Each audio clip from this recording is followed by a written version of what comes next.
Today I want to talk about a project I've been working on, which is called ReActionView. It's a new ActionView-compatible ERB engine. My name is Marco, and if you haven't heard from me before, I love open source. I have been on the core teams on Stimulus Reflex and Cable Ready, and have been on and off maintaining Stimulus over the years as well. Not so much recent anymore, but that's why I've been working on these tools here. But I love Ruby and I love Rails, and I want to keep it as attractive as possible so people can enjoy it. Recently, I've been working on a lot of Hotwire stuff over the years, and I've been teaching at boot camps, have been mentoring early career engineers, and have also been helping businesses adopt Hotwire as well.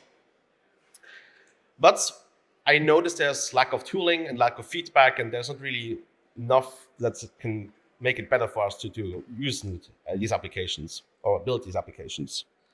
And that's why a few years ago I introduced the Stimulus LSP, which, if you're not familiar with, helps you catch typos, helps you catch errors and common mistakes that you might have with Stimulus.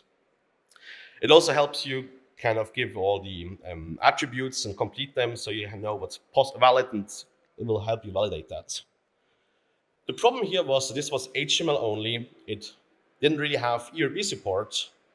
And for Rails apps itself, it's quite common that you use these ActionView ERB helpers. So what you might have in HTML that looks like this could be rewritten as this in the most extreme case. And in this case, you wouldn't have any support for these tools.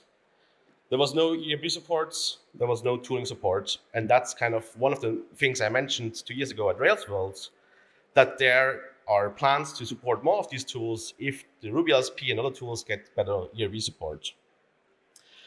So we had a few cases where we wanted to have a better ERB parser, and a lot of use cases where we could make use of that. So this is why I wanted to tackle the bigger picture, and that's what I want to share today. Earlier this year at RubyKaigi, I introduced Herb, this new parser for HTML ERB. At RailsConf, I introduced new tools, including the linter and formatter and a bunch of other things.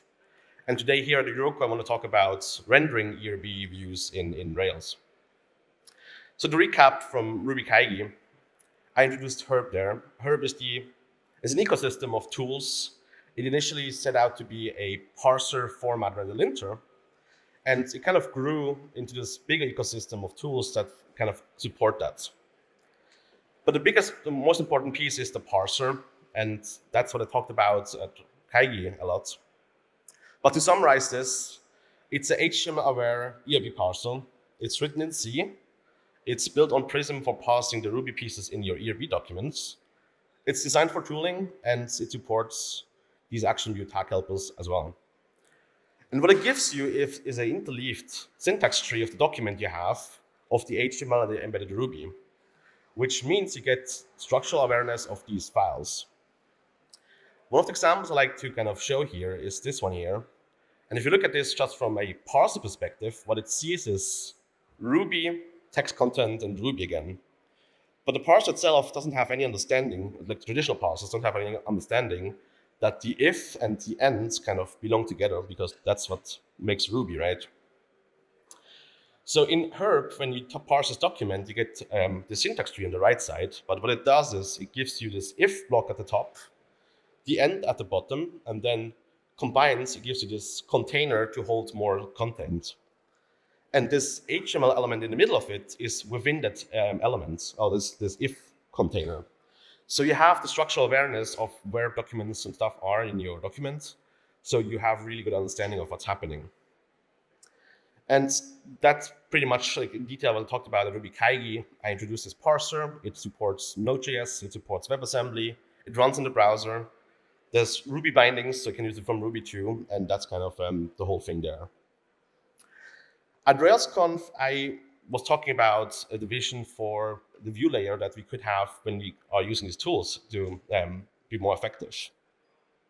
So I talked about HTML templating and its issues, but also this vision of the view layer, and that it also doesn't come without its issues. There are some pieces in the current view layer that I feel like need some addressing. Most of them are like related to tooling, but also kind of how you organize stuff, how you deal with complexity in the front end, and how you test these things. So at RailsConf, I was talking about developer tooling a lot too, and that's where I introduced the herb formatter. So it's an ERB, HTML-ERB auto formatter, which means you can give it any document, formatted or not, save the file or run the CLI, and you will get a formatted HTML-ERB document. This is now also integrated with the VS Code extension and the language server, so when you just save this in the editor, this just works and snaps right back when you try to mess it up again. And that's been something I've been wanting for years, and it's really cool to see this come to life now, because I think it's one of the things that the JavaScript really nails. They have all these awesome tools, but we can have this in Ruby too, as you can see. And then the linter. This just tries to help to catch these common mistakes that you might have in your templates or good practices. So we'll show you these right in the editor when we see some of them. And that's really helpful to just have better and more consistent view files. Recently, we also shipped a new linter rule or set of linter rules that is analyzing the ERB as well on the control flow of it. So in this case, we see that we can highlight if you might end up with duplicate IDs given the branching structure of the document. Then we have the CLI as well, so you can run this on the CLI, and you will get beautifully highlighted, syntax highlighted examples of where something went wrong in these documents. Since RailsConf, we shipped 80 new linter rules. 9 of them are focused on accessibility specifically, so it makes up for a total of 32 linter rules so far. And there's lots more that we can do and lots more that we can implement. Similarly, I have been talking about in this package called StimusLint, which I haven't released yet, but it's available now.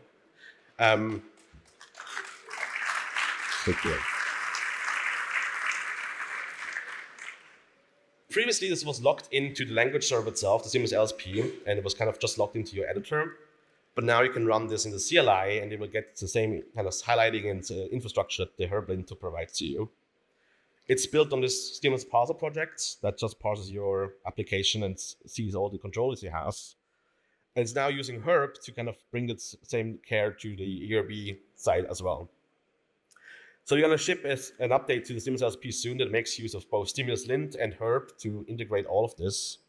And then finally, that we are able to also get the diagnostics for the ERB documents, or tag helpers in that case. We want to also explore if there's something that we can do for Turbo, if it makes sense to have some linter rules there. I'm not sure how useful that is, but we can see if that makes sense. Another thing that's quite popular in the JavaScript ecosystem is the sorting for tailoring classes. So when you have a bunch of these utility classes, they have some recommended way to format them. And we have been working on one for the herb formatter too as a plugin.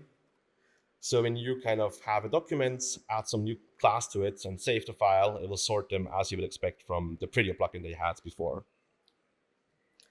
Again, this will also work for both ERB and HTML, so it's really agnostic of all these things. This is coming very soon, an update to the herb formatter as an option, and I'm really looking forward to ship this one as well. And then finally, at RailsConf, I talked about this ERB rendering engine, this vision for it, that we want to take it from a string template engine to be a HTML templating engine, which means that an engine that cannot produce invalid HTML by definition. If we look at an ERB file today, for example, we have this snippet here, which has a missing H1 tag. And in this case, you tell, for example, ActionView to compile these templates, and you will, using the handler, compile it. It will just happily give you the formatted or the compiled template for it. It doesn't care about any of the structure. What we could do, if we have more insights to this, we could take the same document which has the missing end tag again. In this case, we could then use something like herb to say, let's compile this using herb. And then it would crash and tell you there's something wrong about this document and wouldn't actually compile. That's what I'm going to talk about today here at Euruko, about this engine that I was working on for that. So the Rails view layer has been made up of ActionView for the longest time. It shipped with Rails 05 in July 2004. And back then it was introduced as part of the V of the MVC in part of Action Pack, which was both controller and the view. And even back then it shipped with ERB, which is embedded Ruby. And it also said back then in the announcements that these are just plain text files sprinkled with Ruby embeddings. And that's pretty much what it still is today. So today, ActionView uses ERB, which is an implementation of a ERB engine. And for like Rails going forward, ERB is here to stay. It doesn't go away. And ActionView is here to stay. But that's why we want to kind of see how we can level up ActionView to keep it Railsy, but have all these modern advancements and integrate it into the framework. So we'll take a look how we can reimagine how ActionView works. We want to look at how we can re-engineer some of the parts to make them more modern and like have better tooling.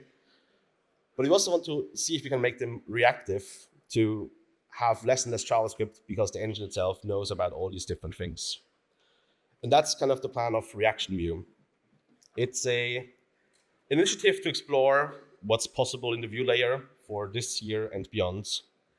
And its design goals are to be backwards compatible with eRuby and ActionView as we have it today, to improve the developer experience, embrace web standards, but also integrate maybe modern frameworks with modern frameworks, and just to see what's possible in general. Over the last few years, we have been seeing a lot of more advancement in the browsers in general, and you can see from this slides, there's like import maps, web components, the shadow DOM, PWAs, and so much more. In CSS, we got container queries, we got CSS nesting, we even got functions now in CSS, which is crazy to me, but it's really cool to see. And in the wider kind of web API ecosystem, we have gotten view transitions, popovers, we have gotten the invokers, which are super powerful, and also more recently speculation rules API that could allow to bring more offline support to, I guess, Turbo in the end. But if you kind of take a look at how traditional Rails apps with server-side rendering works, so if you have a Rails app with HTML over the wire and using one of the popular frameworks for that, and on the other hand, you have client-side rendering with a Rails API and some JavaScript frontends. They're really kind of far away from each other. There's nothing that sits in the middle. There's inertia that kind of solves part of that, but it's not really a nice experience to migrate from ERB or use React with ERB at the same time. But people tend to use client-side rendering because they want to have high-fidelity UIs. They want to use existing component libraries and existing components. They might have a lot of engineers already that just know JavaScript and front-end stuff, or we have split up teams that one does the front end, one does the back end. But the thing is, I think like Hotwire is great, and it's simple, and it gets the job done most of the cases. But if you have to transition from Hotwire to something more ambitious, there's not really an on-ramp. It's not really an easy migration to go from one side to the other. And that's why a lot of teams today just opt to use single-page applications from the beginning, which in my opinion is giving up most of what makes Rails great and so productive. So let's see if we can try to close this gap and try to see that we can make it so you don't have to abandon ActionView if you want to build more ambitious UIs. And see how far we can go with this. So I'm also happy to announce this new Herb release now, which has a new support for this ERB engine. It's a new HTML-aware ERB rendering engine, and it is designed to be API compatible with eRuby engine, which is what ActionView uses today. So let's compare them. eRuby engine, if you give it this template here, in this case, it actually is valid with the closing tag. It uses a regex to find the dynamic parts and the static parts of the templates. And for each of them, it calls add text or add expression to compile it. And what you end up with is this compiled Ruby, which is formatted and simplified a bit here, but you get a buffer, you kind of shovel static strings or the output of some other parts into this string, and then return a string in the end. Now, if you take Herb engine and give it the same templates, what we can do now with the parser is parse this template. So what you get is a syntax tree of the templates. I will compact this so it's more readable here. You have a document which has a HTML nodes. Inside of it, you have an opening tag, you have text content, you have ERB content nodes, and you have a closing tag. And Herb itself gives you the option to visit each of these nodes strategically. So you can go through and write a compiler in that sense and visit all of these nodes as you have them. So if you implement these, let's start with the element nodes. We visit each of these nodes and just want to traverse it, which in this case is just going through the opening tag, the body, which has all the children, and then the closing tag. which is not doing anything compilation-wise, but if you look at the open tag node, you can see it has the tag opening, the tag name, and the tag closing, which we want to render out, right? So we call add text for each of these pieces to compile a open tag node. For the text nodes, we call add text because we just have the content there. We just call it for that. And then more interestingly, for the ERB content nodes, you can see we have the tag opening, the content, and the closing tag, which you can check to see if it's going to output something. If it's outputting something, we call add expression, which renders out the result of it. Otherwise, we call add code, which is just used for like control flow logic. So when you traverse this whole tree, you end up with this list of kind of calls that the engine makes to compile the templates. And if you compare this now with ERB engine, you can see it's not exactly the same, it's more verbose. But what we can do now is we can change the implementation of these add text methods and add expression methods to collect these pieces, these tokens, in an array. And what we get in this case is something like this, where we have all the tokens and the types of it. And you can see there's a bunch of consecutive text tokens now, like these ones. So you can try to compact them into one single token for each of them. And then you end up with something which looks very similar to what we have with ERB engine. If you then call add text, add expression for each of these types here, you end up with pretty much the same output as we have with ERB engine, which then compiles to pretty much the same outputs, but it actually gives you all the guarantees with making sure that this is a valid template. So if we handle now all the syntax and all the nodes that the herb syntax tree has, we end up exactly or almost exactly with the same outputs, which is great. So let's change Rails now to use this new engine so we can make sure that it works. ActionView itself makes it super easy with these ActionView template handlers. This one is the one for eRuby. And since we designed it to be API compatible, we can just change it to inherit from herb engine, have a herb handler, and then in the one that handles the ERB files, we can register herb as a new engine, and then change the defaults for the implementation to be herb as well.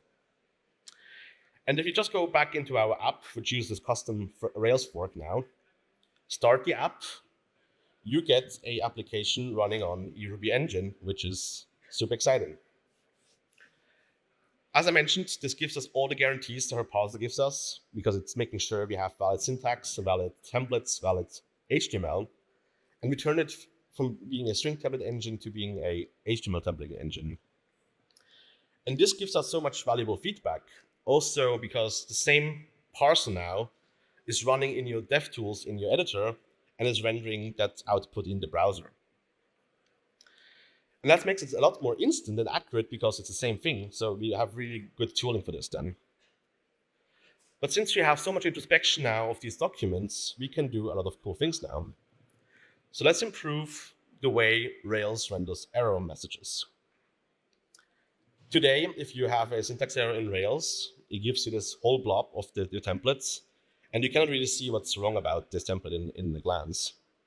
But the herb parser already knows what's wrong about this, and it knows where it is, so it can pinpoint exactly where it is wrong.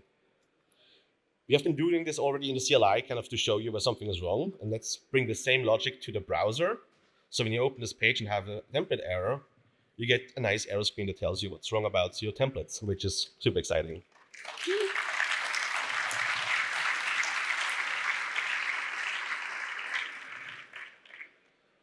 Since we have HTML documents, we can also do some more validations with it. So if you have nested p tags in this case, we can tell you that something is wrong about this as well. Or if you're trying to interpolate ERB unsafely, we can also give you a warning. But since these are like warnings, you can dismiss this error message and you can just go back to the rendered output anyway. But it kind of gives you this idea that something is wrong or might be wrong about your templates. Another nice thing about ActionView is this config option you have that annotates all your view files with the template names of your options. So it has these comments above and below, kind of wrapping it in these comments so you know where this came from. The problem with this is you cannot really style HTML comments visually in the browser. But the good thing is our compiler already knows how to render attributes, how to render HTML elements. So what if we, instead of just adding these comments, inject additional attributes just in development? So when you have these templates, instead of having these comments, let's add data attributes for each of them, of these elements. Then give some CSS to these attributes. And then we get these beautiful outlines right in the browser that you can see is showing you which are the templates and how they work.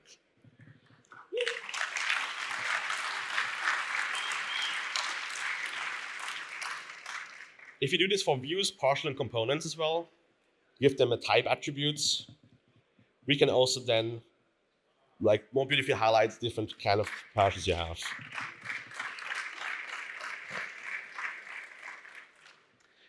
If we add a relative path to it, we can then also say when you hover these templates, you get the full project path on those.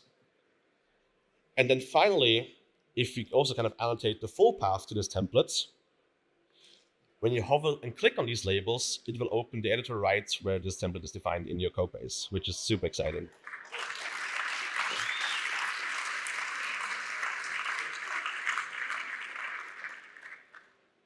CSS outline and then these attributes don't interrupt the natural flow of these documents, but it provides immensely helpful visual debugging, which is super cool. And the fast jump to source is really helping to get to the view file you're looking for when you want to refactor or update a file. But then the next question is, can you do the same thing for ERB output tags? And the answer is obviously yes. So we have this menu and this toggle now. I will zoom in on this one more too. So when you toggle this on, you will see the outlines of where ERB is rendered in the browser. And the cool thing here is if you enable this hover option as well, if you hover over these elements, it gives you the ERB that rendered this output in the browser, which makes it super easy to debug and see where things come from. And obviously, you can do the same here to say, let's do jump to source. So if you click on these things, it will open the file on the right line and the right column right in the editor. And then finally, there's some fun here too, to say enable it all. It's not really helpful in this case, but you can see where this is going, yeah. So yeah, what's next here? At RailsConf, I talked about these 6 adoption levels, which are those here. And today we implement the first 2 of those. And if you go to your Rails app today and add ReActionView, run the generator, it gives you this initializer. And if you say, I want to intercept all ERB to be processed by herb, start your Rails app, you will get this nice menu right back then into the app when you boot it. And yes, this is just the beginning. So please give it a shot, see if it works in your app, and if it breaks, please report any issues you might see. But then what's next for these other levels? One thing that you can look at is to do more ActionView optimizations now that you have so much more introspection about these templates. There might be some potential to inline partial render calls, to inline some of these tag helpers, and also just strip white space that's not actually relevant because we know where it is relevant now and we can parse it. There's probably way more we can do, but that's something to look into in the future. One other thing is that we can do reactive ERB views, as I mentioned earlier. And the inspiration here is Stimulus Reflex, but also this Phoenix Live view, which has been doing this with the Heeks templates very well and very nicely. The idea here is that you have a template, you have some kind of state that you have to declare, or maybe it's implicit. And whenever the state changes, it knows how to re-render the view file and then only kind of send down the diffs between the previous render and the next render. So you have minimal updates. The other level would be to say, let's try to do client-side templates with this too. If you kind of limit the set of ERB you can use in those, we can do what's reacted the other way around. Coming from the client to the server, we can say, let's go from the server to the client with ERB and try to compile this maybe to web components, to React components, or maybe something else, I don't know. But you can now transform these into client-side renderable pieces. This might help with optimistic UI updates to make it more seamless, but might also work with offline functionality since you can do stuff on the client side. And the last step would be to see if you can integrate external components from other libraries. So then when you don't want to abandon the whole thing, the whole HTML ERB and ActionView, you can only on certain pages use this and kind of opt in to use those components. The idea here is similar to how implement Rails works. So you can pin these dependencies. You can say, let's import these components from this popular library called Chatien or from a components folder in our app that you then can use to maybe use the components right in your view files and just use them as they would be HTML. Since the engine itself knows that these are client-side components, it knows how to annotate them, how to hydrate them, how to mount them, and then it would be all seamless. Tightly integrated, it has all the tooling because we are controlling both the rendering and the tooling, and it would just work kind of out of the box because that's designed to be that. There's more ideas to explore here.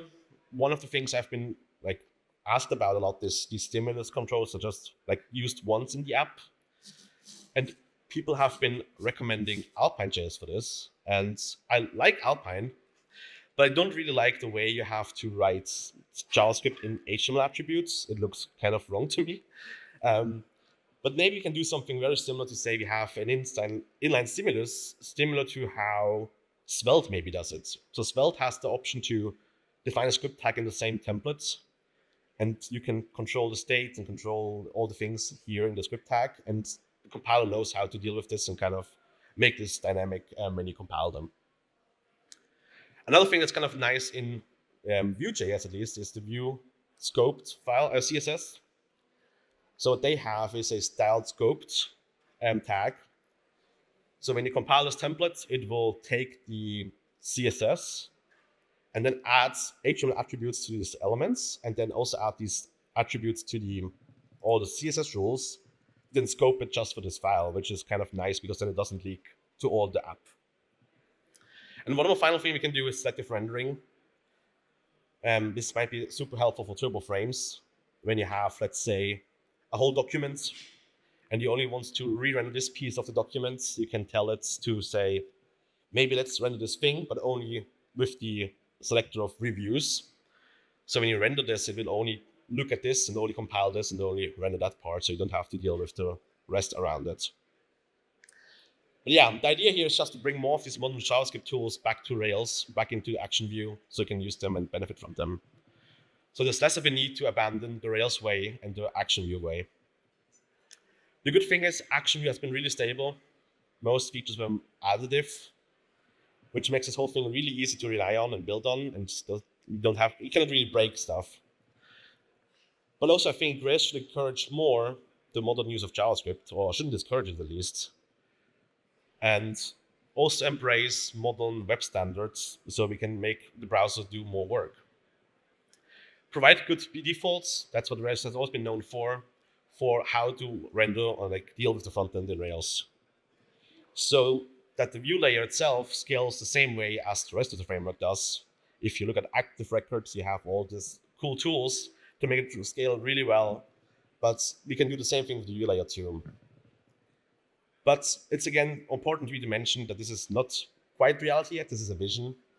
But if we as a framework community want to kind of level up, we need to explore what's possible and how far we can go.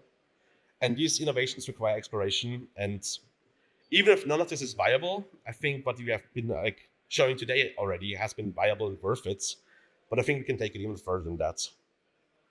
But yeah, to conclude, the Prism parser itself had a really big effect on the Ruby internals, but also on the tooling side, because RubyLSP, RubyCop are all using this parser now. And Herb had a really similar effect on HTML templating tooling already. Herb started as a parser initially, but is now an ecosystem of valuable tools you can use on a daily basis. And similarly, ReActionView started as a vision to address some of the shortcomings in ActionView, the view layer in general. And today it might just be a new rendering engine, but I think this shows what is possible and how far we can go, and that we can push more boundaries and bring the whole Rails framework forward, so you can kind of keep up with the JavaScript stacks and trends, and that teams don't have to abandon the beauty of ActionView. The community has already built really valuable tooling for Ruby itself, and I think it's time now to bring the same care to the view layer again and to make the view layer great to be a MVC, like as important as the model and the controller in Rails. I believe with Herb and ReactionView, we have a good path forward to achieve that. And in the end, I'm here because I like Ruby, because I love Ruby. And I think that Herb engine can bring some more advancement to Rails, since I think Rails has a really unique position as a full stack framework. And I want to make Rails as kind of attractive and competitive as possible so you can keep up with the JavaScript. I want to thank all these people that have been supporting in one way or another throughout the journey of this Herb project this year, and all the contributors that have been contributing to Herb. So please give it a star on GitHub if you can, or visit the website, herbtools.dev. And similarly with ReactionView and ReactionView.dev. Please try the tools, give feedback, and if you have, I would love to improve it so we can make it this the best thing it can be for the Rails community. But yeah, this is what I've been talking about today. It's the introduction of Herb engine, the new Herb release. It's seamless lints, the arrow overlays, the validations, and the view outlines in the ERB tools. I also want to thank my sponsors on GitHub that have been supporting me to kind of work on these tools. And if you or a company can support me too, I would love to talk. I believe there's a bright future for the Rails content story, and I want to make it a real thing. So thank you so much.